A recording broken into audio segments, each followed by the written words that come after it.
میرا رب کہتا ہے یا سود چھوڑ دو یا پھر میں اور میرا رسول تمہارے خلاف جنگ کریں گے۔ جس کے پاس 4 پیسے زیادہ آتے وہ بینک بنا کے بیٹھ جاتا، بینک خرید لے۔ پہلے اللہ سے صلح تو کرو۔ کہتے ہو چوریاں ہیں، ڈاکے ہیں، وہ بھی ہمارے اپنے ہیں، واللہ میں ان کے لیے دعا کرتا ہوں، بد دعا نہیں کرتا ہوں، دعا کرتا ہوں، چونکہ اگر یہ اس حال میں مر گئے تو بڑی خوفناک جہنم میں جائیں گے، اور یہ میرے نبی کے امتی ہیں، نہ انہیں اللہ کے نبی کا دیدار نصیب ہوگا نہ اللہ کا دیدار نصیب ہوگا، اور جہنم کی آگ اس سے الگ ہے۔ یا تو اللہ کی جہنم کو جا کے پانی سے بجھا دو، قصہ ہی مکا دو،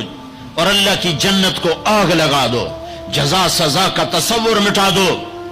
اور اتنے طاقتور بن جاؤ کہ آج تم لوگوں کی گردنیں اتارتے ہو تو کل جب